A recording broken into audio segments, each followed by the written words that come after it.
नमस्ते दोस्तों। कहानी जंक्शन पर एक बार फिर आपका बहुत बहुत स्वागत है। अगर आपने इसके पहले के पार्ट्स नहीं देखे हैं तो आई बटन पर क्लिक करके पहले उन्हें देख लीजिए। आइए शुरू करते हैं आज का पार्ट। इसका पार्ट का नाम है मौत की कहानी पार्ट 8। रिया ने मुड़कर सावी की तरफ देखा और बोला, अरे सावी, जल्दी चल थोड़ा। इस पर सावी मुस्कुराते हुए बोली, अभी तो चलना शुरू ही किया है। रिया ने फिर पूछा, क्या कह रही है यार? इस पर सावी ने कहा कुछ नहीं और उनके पीछे चलने लगी। सावी के पीछे एक सांप भी था जो सावी के पिछले शरीर पे ऐसे चिपका था जैसे वो सावी के शरीर का ही एक हिस्सा हो। सावी की चाल भी बदल गई थी, मानो जैसे वो कहीं की रानी हो जो सैर पर जा रही थी। सावी एक बार फिर पीछे मुड़कर महल की तरफ तेज नजरों से देखती है। कुछ देर बाद जब सब घर पहुंचे तो देखा समीर के माँ पापा गेट पर ही हैं और उनके चेहरे पर परेशानी की लकीरें हैं। तभी मुखिया जी की नज़र उन पर पड़ी। उन्हें सही सलामत देखकर सबकी सांस में सांस आई। तभी समीर की माँ बोली, बेटा कहाँ रह गए थे? पता है ना शाम को इतनी देर तक बाहर नहीं रहते, ये ठीक नहीं है। इस पे मुखिया जी ने कहा, पहले इन्हें अंदर तो आने दो। फिर सब अंदर चले गए। मुखिया जी ने कहा, जाओ सारे मुंह हाथ धो लो, फिर खाने पर बात करते हैं। कुछ देर बाद सभी फ्रेश होकर नीचे आए, लेकिन सावी अभी तक नहीं आई थी। तभी शिवाय ने रिया से पूछा कि सावी कहाँ है? रिया जवाब देने ही वाली थी, तभी उसने देखा कि सावी सीढ़ियों से नीचे आ रही है। इस पे रिया ने कहा, ये लो सावी आ गई शिवाय, और आंखों से शिवाय को इशारा किया, जिससे शिवाय ने अपनी नज़रें सावी पर से हटा ली। तभी रिया ने अचानक कहा, यार सावी, आज तू ऐसे क्यों चल रही है? इस पे समीर ने कहा, कैसे? इस पे रिया समीर को देखते हुए बोली, बुद्धू तुझे दिख नहीं रहा? सावी ऐसे चल रही है जैसे ये कैट वॉक कर रही हो। ये बोल के रिया हंसने लगी। तभी मुखिया जी और उनकी पत्नी वहाँ आए और सब खाना खाने के लिए बैठ गए। मुखिया जी ने पूछा, बेटा कहाँ रह गए थे तुम सब? तुम्हें बताया था ना कि 7 बजे से पहले घर आ जाना। इस पर समीर कुछ कहता, उसके पहले ही करण बोल पड़ा, वो हम सब मार्केट में लेट हो गए अंकल। आपको तो पता है लड़कियों की शॉपिंग कभी खत्म नहीं होती। इस पे रिया और सावी करण को घूर कर देख रही थी।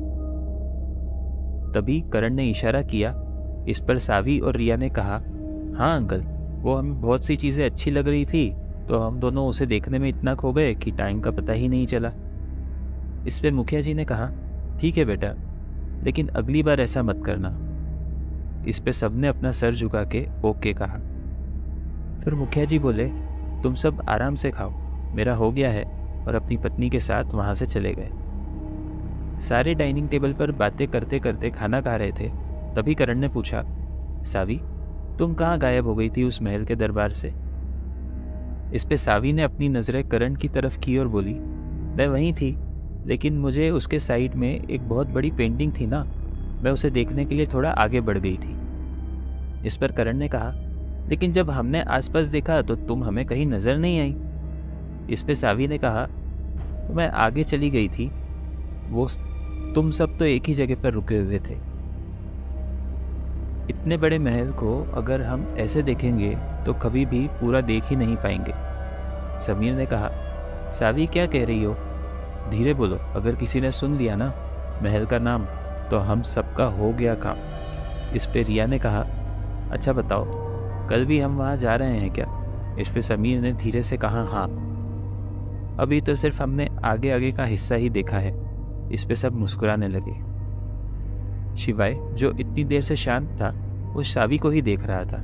जब सावी ने देखा शिवाय उसे ही देख रहा है तो वो भी उसकी आंखों में देखने लगी। ये देखकर वहाँ बैठे तीनों दोस्त एक दूसरे को इशारा करते हुए वहाँ से चुपचाप अपने कमरे में चले गए। अब वहाँ सिर्फ सावी और शिवाय थे। शिवाय वहाँ बैठा ही था कि उसने देखा सावी अपनी सीट से उठकर उसके पास आ रही। उसने शिवाय के पास आकर कहा, शिवाय। सावी ने शिवाय का नाम ऐसे लिया था जिससे मानो शिवाय मोहित हो गया था। तभी सावी ने शिवाय के नज़दीक जाकर शिवाय के कान में कहा, मुझे तुमसे बात करनी है, मेरे साथ चलो।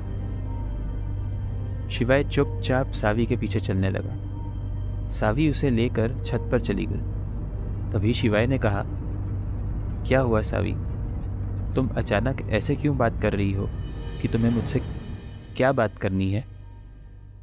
तभी सावी छत के किनारे पर गई जहां से वो महल दिखाई दे रहा था।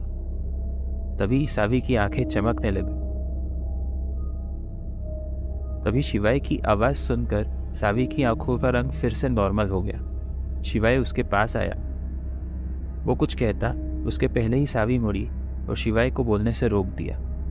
सावी ने अचानक शिवाय को किस करने लगी। शिवाय को कुछ समझ नहीं आया, लेकिन वो भी उस किस में खो गया।